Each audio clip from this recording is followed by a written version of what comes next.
Okay, it is 20 until 7 Eastern Time. Looks like we are now live, everything working the way it should be, hopefully, at this point. Some technical gremlins earlier today, but not doing too bad for right now. Thanks for joining us. I'm Chief Meteorologist Austin Onek. This is our live update of Weather Overtime. It's our exclusive online video weather blog from WDEF News 12 in downtown Chattanooga, Tennessee.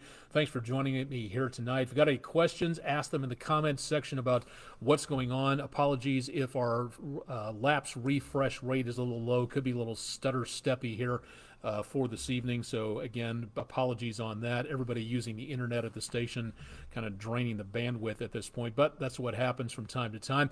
Going to be taking a look at some changes coming our way with the potential of some rainfall tonight and the possibility of maybe some thunderstorms, maybe some severe weather as we get into around Friday, early Saturday, depending on how things go. We'll talk about that, plus severe weather training. If you'd like to be able to help out when it comes to joining Skywarn, we'll talk more about that as well in just a little bit, give you an idea as to what's going on with the weather. And of course, I'll have more coming up on News 12 a little bit later on. Questions, concerns, comments, anything that you want to know directly. Again, all you have to do is go to our website, find out more at wdef.com/weather. And of course, you can email me at aonic@wdef.com if you have any questions there. Would love to hear from you on that. So if you have anything you want to talk about, please let us know on there. Let's go to our West Shore home weather window picture of the day, starting off on a picturesque note. Thanking Max Ross for a beautiful view from Decatur, Tennessee. Really appreciate you sending that in. Had some great pictures as of late, and if you've got any pictures out there that you would like to send along and get in our West Shore home weather window picture of the day, very easy to do. All you have to do is drop them to our social media pages, Twitter, Instagram, or Facebook, or you can just email it to us at pictures@wdef.com. And you can find out more again by our ever-present website to find out more about what's going on there, wdef.com/weather for more. Got a little bit of a breeze out there. The American flag from Island Cove Marina and Resorts flapping around in winds that are out of the southeast for tonight. And as we time to record this, we've got, again, some very mild temperatures. Numbers a little warmer than what they were yesterday. Very dry on the humidity. That, again, is bone-dry air. We were even in the teens briefly earlier on today and yesterday. And if this were to continue, I'd be a lot more worried about wildfires, but that doesn't seem to be the case for the time being. Hopefully it stays that way. So, again, keep it tuned to News 12 for the latest on that. So far tonight, we should be looking at some fairly quiet conditions out there. If you're going to be heading out to hit the golf ball, it is going to be a little bit more wet into tomorrow. So not only are you going to have the gophers to worry about, somebody called Spackler on that, but if you are going to be, again, heading out, that's going to be a bit of a concern for anybody out on the golf course. Maybe even a rumble of thunder. Again, doesn't look like a major problem for right now.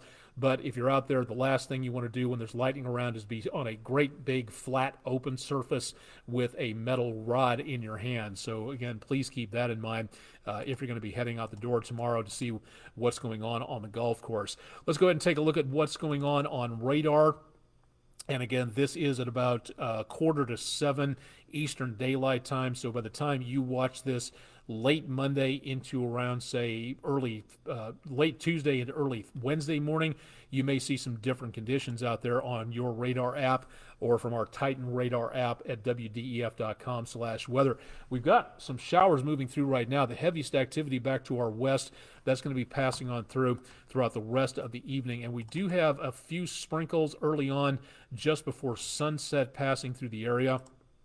Doesn't look like a lot for now because this is moving into very dry air. So the rain several hundred to a few thousand feet up, that's dropping on downwards and into that dry air. So a lot of this is evaporating on its way down, just being torn apart by the dry air. So we may see a few sprinkles out there, but what we're going to be looking for is more of this activity to be heading our way. We're not seeing anything in the way of lightning. I would not be surprised to see a rumble of thunder, maybe a couple of them out there from time to time over the next several hours, but I don't see anything huge taking place. So, again, good news on that. for the rest of Tuesday. And heading into Wednesday, we will see that potential of, again, some showers out there. It's a very big pleasure to be able to show you this map because we have absolutely no freeze warnings taking effect for tonight. It's going to be too warm for anything like that. We do see, again, the potential of maybe some cooler weather way off toward, again, next week, but nothing showing up immediately for now. So we don't have any frost advisories, freeze warnings in effect for now. What we do have to show you, though, and again, this is not directly affecting the News 12 viewing area, but if you are taking a trip out west, this is where you're going to want to watch out for, because our next storm system coming on through is causing concerns about flash flooding. It's also doing a very good job of showing, again, a lot of winter weather out this way. So from the Rockies to the West Coast, there was even some severe thunderstorm warnings around Monterey, California, off on the West Coast. You don't usually see stuff like that. So this is a very vigorous, energetic system that is moving our direction. So this could cause some slowdowns from LA to Denver to San Francisco and anywhere in between. Expect the possibility of some slowdowns and the potential of maybe some very, very sloppy conditions traveling on through. What exactly is this storm system? Well, for right now, all we have is just this minor storm system moving in from the Midwest, stirring up some of these showers in advance of this warm front, and that warm air is heading our direction. So that by the next day or so, that warm front will be crossing over the area and giving us that potential for seeing, again, some much milder temperatures coming on through. But it's what's over the West Coast that we are watching very carefully. This storm system was just off the coast yesterday, building up strength, now slamming into the West Coast with winds and rain and fog, low visibility, snow up in the higher elevations. So we're looking at some pretty ugly conditions out there, and this thing is going to be traveling close to us in the next couple of days. So running the numbers into tonight, we'll be seeing those chances of showers moving their way through as we get into overnight, but building up slowly, again, because of that dry air. Bus stop time tomorrow morning could be the potential of some heavier rain showers, chilly but not frosty. Temperatures only back in the lower to mid 40s at best, a few upper 40s from time to time. Again, we're not talking about a lot going on out there. And then we see, again, the rain chances stick around through the time the kids get done with school. So going to and coming home again, you may need some rain protection out there before the rain totally quits as we get into Wednesday evening. Chilly Thursday as the clouds depart, temperatures back in the mid-40s, and then pushing 80 degrees by the time we work our way into Thursday afternoon. So it's going to be quite mild out there. And then by the time we go into Friday morning, not a lot going on immediately.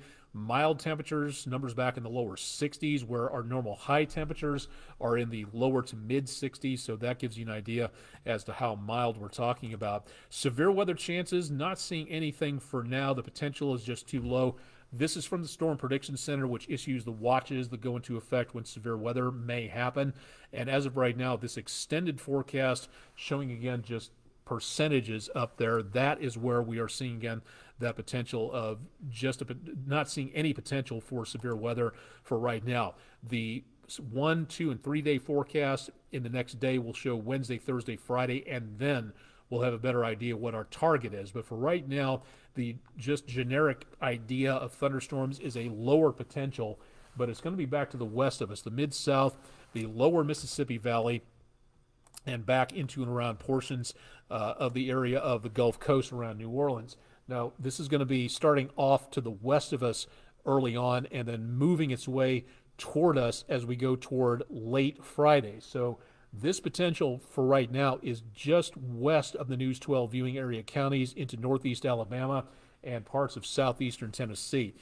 This is not a guarantee that we're going to see anything. It is a possibility, yes, but no guarantee for just yet, as the forecast, again, we'll see more about that coming up the closer we get to this event as we get into around Friday. But here's the thing. Starting off way out here early on and then moving our way by Friday night, this is where we may see that potential of stronger weather coming on through, and that's what we have to watch out for. So it's time to be weather aware that this may be heading our direction. Remember, we basically right now are in the prime season for severe weather for this area of the country. This is where we need to watch very carefully to see what is going on and to keep our wits about us, to pay attention to the forecast, to not just check in every once in a while, but to see what's going on, what may happen several days out, so we can plan ahead for things, again, for safety purposes. That's what we really need to be watching out for at this time. So Friday night late, that's going to be the best potential of what we may be looking for out there for right now. Speaking of severe weather, I want to remind everybody into and around Marion County, Tennessee, that tonight is your night for learning about severe weather in the Lawson Building in Jasper, Tennessee. That's coming up here as the time we tape this, record this. I'm dating myself saying taping. March 21st tonight at 6 p.m. Central. Again, that starts at about in just about 10 minutes or so.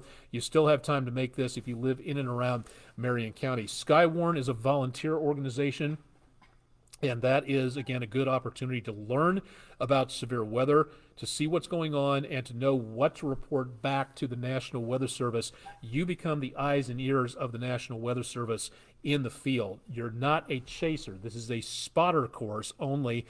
Chasing storms, if you want to do that, great. Get trained on it before you do anything of that. And if you don't know anything about chasing, you're not a storm chaser. You need to learn first about what's going on and to keep you and everybody else safe out there. For the most part, again, for tonight should be fairly quiet, so not a problem. We do have other meetings coming up in the next several days and weeks. DeKalb and Jackson County, the northeastern corner of Alabama, which the News 12 viewing area encompasses. That'll be coming up in a couple of days on Friday at 6 p.m. Central. That'll be at the Northeast Alabama Community College on 138 Alabama Highway 35 in Rainsville, Alabama. Again, that's this Friday at 6 p.m. Central. And then coming up in about a week or two, the second to last day of March in Cherokee County, North Carolina, on the eastern side of the News 12 viewing area. Your next meeting, again, coming up Thursday the 30th, 6 p.m. Eastern. These are totally free.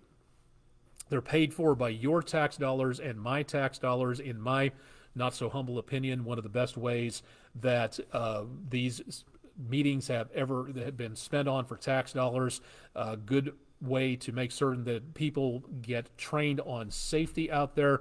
So again, good opportunity to learn more about that. Register for a seat. The National Weather Service officers, meteorologists, personnel who teach this need to know how many people are showing up. So weather.gov/MRX for the meetings that are held from National Weather Service in Morristown and DeKalb and Jackson, Alabama under the National Weather Service in Huntsville. So go to these websites, register for a seat, show up, learn what needs to be done when it comes to severe weather safety out there. So please consider becoming a severe weather spotter out there for that. Would love to have you along for the ride. Welcome to my lovely and talented bride, Melissa, checking in for tonight from the beautiful confines of House Onick. I'll be home for dinner at the regular time, so see you in just a little while on there.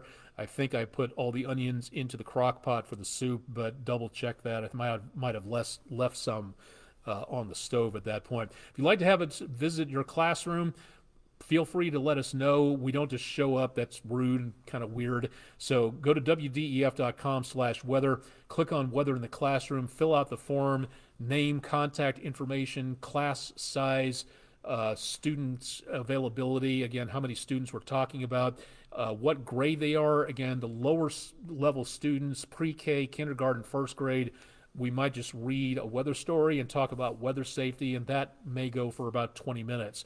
For the older grades, we talk a lot about safety, science, mathematics, meteorology, and how cool it is, all kinds of neat stuff, but I need to know that, so put that in the information and send it along to the website out there. We'll be glad to keep you updated on that. Also, for severe weather safety, we can help you program your National Weather Service radio, wdef.com/weather. It is not difficult. It is a good way to make certain you stay safe. So if you'd like to know more about how to program things, go ahead and hop on to wdef.com, and we'll keep you advised on that.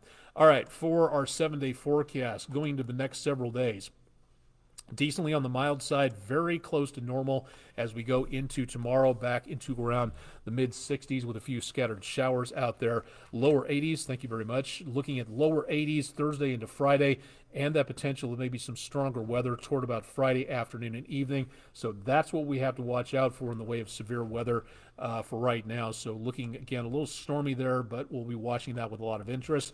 Through the weekend, outdoor activities, yes, could be some showers early on Saturday, and then we see the potential of some rain showers coming up as we go into Sunday, but scattered activity there Monday and Tuesday, and then cooling off a little bit as we go into the early evening hours about Tuesday. So we may see some chillier conditions out there. So not bad on the temperatures. The first full week of springtime is actually looking pretty good. And numbers, again, not doing too bad out there for the time being. Winter weather, as we just crossed into another season, we're not looking at anything in the way of frozen weather, and again, no freeze warnings into tonight. So definitely, again, some good news on that for the time being. We are going to be watching that possibility for severe weather out there. So if you'd like to know more about that, again, go to WDEF.com to find out a little bit more about that. We also, again, this was a red letter day where yesterday the IPCC, the Intergovernmental Panel on Climate Change, issued their sixth and final report, thousands of pages about human-induced, human-caused climate change and what we as humans who caused the problem can do to fix it. If you'd like to know more about it, that's also available on my website, social media pages, if you'd like to be able to see more about what's going on there. And of course, we'll be uploading this to YouTube a little bit later on tonight, so opportunity to find out more about that and tons of other stuff. And don't forget, Earth Hour is coming up this weekend, so we got tons of opportunity to talk more about things there. We're going to have to wrap it up. We're about to do the 7 o'clock show Eastern Time, Prime News at 7, so join myself and co-anchor Andrew Harrison. That'll be coming up here in just a little bit, so stay tuned for more there. We'll also have more tonight at WDEF.com and checking in on that change in the weather later this week on News 12 at 11, so stay tuned for more there. More, again, at Aonic at WDEF.com. If you'd like to email me directly, and stay tuned for much more with News 12 on air and online. Chip Chapman has your forecast bright and early tomorrow morning, starting at 5 a.m., so stay tuned for that. Thanks for joining us for our live edition of News 12's video weather blog, Weather Overtime, for Tuesday